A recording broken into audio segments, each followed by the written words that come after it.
The heat wave has hit Gauteng residents hard, and some areas have been experiencing water supply problems over the weekend. Gauteng residents have been asked to use water sparingly. According to Johannesburg Water, the only solution to this crisis is for the residents who still have water to use it sparingly.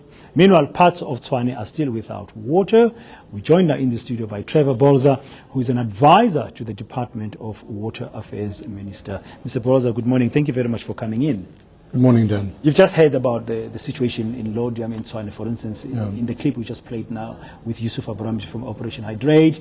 We've been hearing reports of Midrand as well over the weekend without water. Tshwane is part of that, and parts of Johannesburg as well. And of course, the message has been coming through loud and clear over the last few weeks with the drought that we've been facing, the dam levels dropping, particularly, let's talk about our Gauteng area, Johannesburg and Pretoria, with the Vaal Dam levels below 30%, we have to use water sparingly. How dire is the situation at the moment? Dan, the situation is very serious. One must bear in mind that Gauteng, most of the water into Gauteng is imported into Gauteng from the integrated Vaal River system, which is a system of 14 dams which supplies the Gauteng area. So water comes as far as from the upper Tugela. It's pumped over the Drakensberg into Sterkfontein, finds its way into Vaal Dam, and also from Lesotho, from the Mahale and Kotze dams. The Vaal Dam in particular, on the 28th of October, was sitting at 26.83%, which is very low. Yeah. And we've got to try and manage that dam above 25%. As below 25%, we will impact on some of the intakes for Eskom and Sasol. So in terms of the restrictions that have been imposed by the department, which is 15% on domestic supply, Rand Water is the principal supplier of water into the Gauteng metropolis, has to reduce their daily production by 687 million litres per day. Each municipality in Gauteng has been given a target to meet, which would include, of course, Tshwane and City of Joburg. And essentially, the municipalities are responsible for implementing that reduction in supply in usage. You don't work for the municipality or any municipality, but I just want to ask you, do you think that's why people in Tshwane and Midrand this weekend were experiencing that maybe the local municipalities switched off the taps?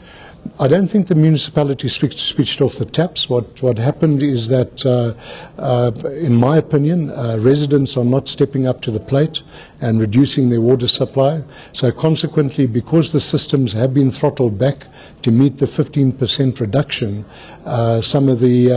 we have a pressure drop across the supplies, and then you consequently run out of water.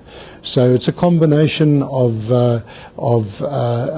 municipalities maybe not communicating adequately with the residents not coming to the party and reducing water usage. So your appeal, even at the national level, will be to us as residents to change our habits? Indeed. If you look at the current water usage pattern pre the drought in the metropolitan areas of Gauteng, 40% of our water is used on gardens and swimming pools. So to effect a 15% reduction is not difficult. If you just cut back just on the use of water in your gardens and swimming pools, we'll be able to achieve the targets. But generally, residents must be encouraged to use less water, use grey water. In my own home, I don't flush toilets from the system anymore. I use grey water from the bath and flush with a bucket. And I would encourage communities and residents to do that as well. Okay, each time we raise the issue of the Vaal Dam, for instance, I've seen it on my Twitter timeline, and each time we talk about it here on eNCA, somebody's bound to say, but we've got Sterkfontein Dam that's sitting at 91%. Now, what is this Sterkfontein Dam, and how does it feed into this, what do you call it, the Vaal integrated supply system of 14 dams? Okay, Sterkfontein Dam is one of the uppermost dams in the integrated Vaal system, sitting at above 90%, as you've indicated, and that dam is the reserve storage for the system. We try and keep the water up there for as long as possible to minimize evaporation, because the Vaal Dam has got an extensive surface area high evaporation, whereas Stakfontein Dam has got a very deep dam and a small surface area. So in all probability, during the middle of November, we will be releasing some water from Stakfontein Dam into the Vaal Dam to keep the Vaal Dam at 25%. But that does not mean we must increase our consumption as residents. That doesn't change that call you are making if you release water from Stakfontein Dam into the system. Indeed, that's absolutely correct. The integrated Vaal system, which consists of 14 dams, is currently below 50%. Our inflection point when we decide on restrictions from that system is 60%. So we are already beyond the 10% below the level at which we apply restrictions. All we're doing now is moving water around to those areas where we have critical needs.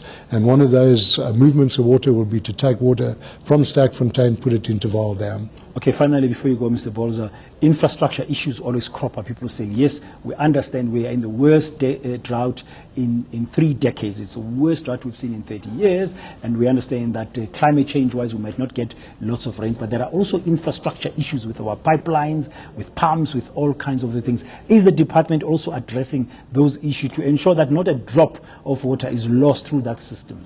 Let me talk from our systems first of all. I believe that our systems are being well maintained. Our pumping systems are operating. If I go to the Rand Water are able, through their systems, able to meet the current demand.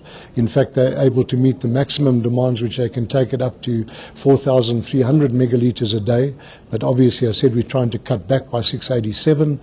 Some of the problems we have are within the municipal areas itself, where if you look at Laudium and Attridgeville in particular this weekend, the municipality take feed directly off the Rand water system. So as we cut back, water pressure drops and they aren't able to get water. So the municipality haven't attended to the issues of dealing with the high pressure in those particular areas. There are also instances where the infrastructure at the municipal level, where you do have leaks, breakdowns, and the municipalities have to attend to that very rapidly. We've got a technical task team which meets once a week. We used to meet on Mondays. From this week we meet on a Wednesday, where we meet with all of the municipalities. We reflect on the way they've implemented restrictions, and we take decisions on the week ahead in terms of how we make sure we meet the targets. Okay, thank you very much for clarifying that. That's Trevor Blazer, who is an advisor to the Department of Water Affairs Minister.